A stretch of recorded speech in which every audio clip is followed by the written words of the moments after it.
Assalamualaikum warahmatullahi wabarakatuh. Melanjutkan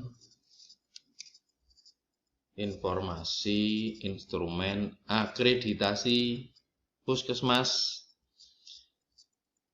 versi baru. Bab 2 UKM Standar 1 Perencanaan Pelayanan UKM.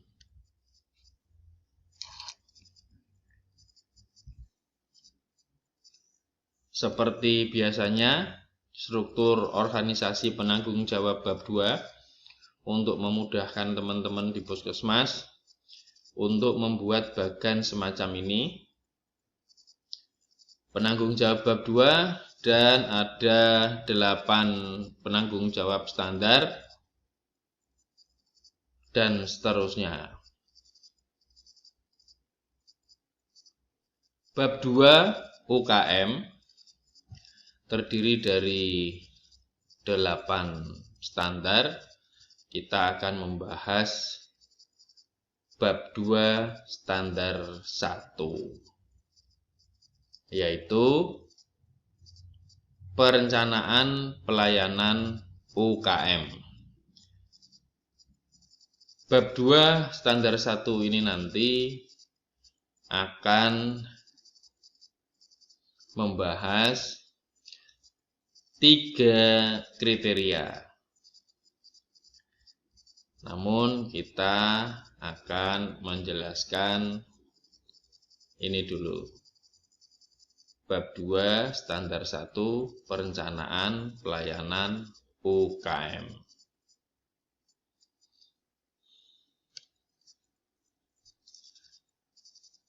Perencanaan pelayanan UKM di Puskesmas disusun secara terpadu berbasis wilayah kerja Puskesmas dengan melibatkan lintas program dan lintas sektor. Sesuai dengan analisa kebutuhan masyarakat dan data hasil penilaian kinerja Puskesmas,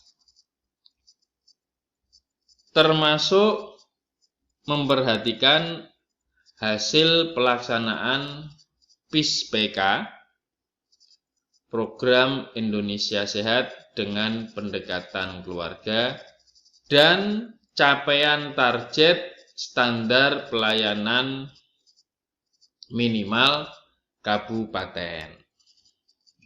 Ini bab 2 standar 1 ini nanti meliputi ini kegiatannya.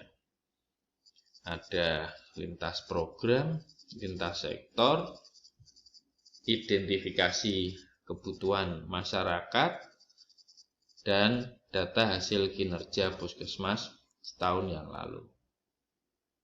Tahapan perencanaan di Puskesmas. Analisa situasi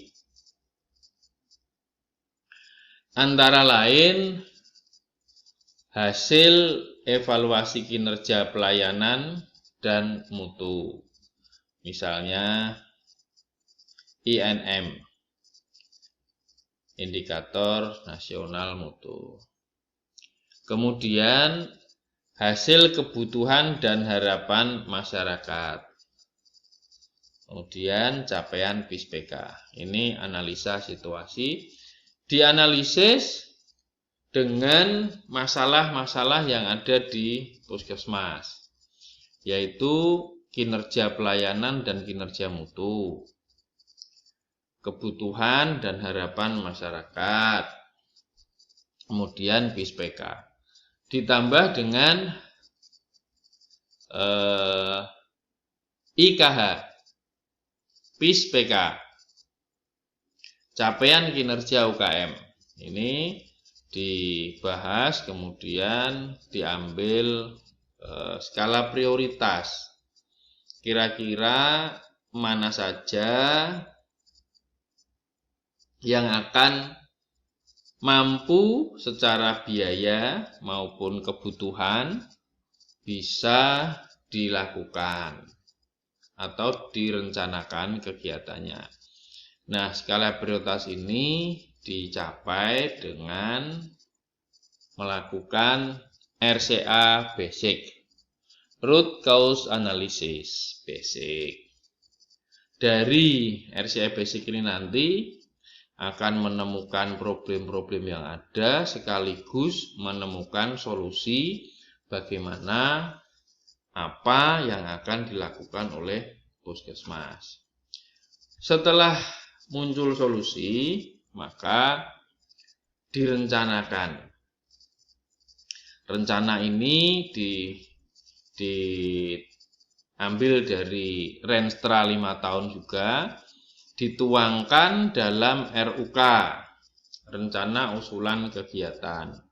Dari rencana usulan kegiatan ini nanti akan diseleksi, karena tidak semuanya bisa dilakukan. Hasil dari seleksi RUK ini masuk dalam RPK, rencana pelaksanaan kegiatan. Kemudian masuk dalam RPKB, kemudian baru kegiatan. Nah, kegiatan ini harus dicatat dan dilaporkan. Kemudian di monitoring dan evaluasi, monitoring setiap bulan, dievaluasi setiap 3 bulan. Dari Monef ini akan muncul rencana tindak lanjut, apa saja yang akan dilakukan dari hasil Monef. Dari rencana tindak lanjut ini menuju ke tindak lanjut. Demikian seterusnya. Dalam 1 tahun, ini tadi kan setiap bulan monitoring, kemudian evaluasinya 3 bulan. Jadi dalam 1 tahun itu kita melakukan RTL ini 4 kali. Nah, setelah 1 tahun kita kembali lagi ke awal ini. Standar pelayanan minimal kesehatan dan PPN, program prioritas nasional. Hasilnya bagaimana?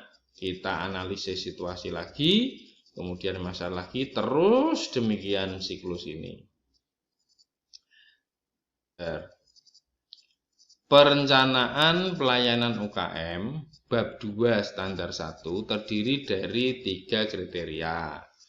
Kriteria pertama 211 ini disusun secara terpadu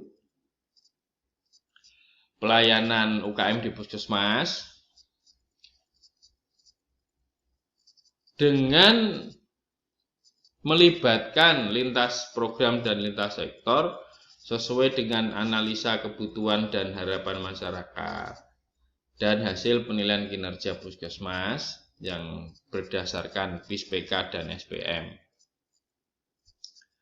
Kemudian 212 bab 2 standar 1 kriteria 2 kegiatan pemberdayaan masyarakat.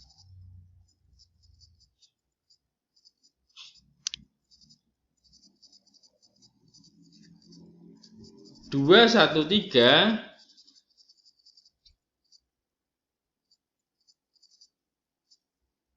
RPK, rencana pelaksanaan kegiatan pelayanan UKM, terintegrasi lintas program dan mengacu pada rencana usulan kegiatan puskesmas harus dilakukan terus-menerus. Demikian bab 2 UKM standar 1 perencanaan pelayanan UKM di puskesmas. Assalamualaikum warahmatullahi wabarakatuh.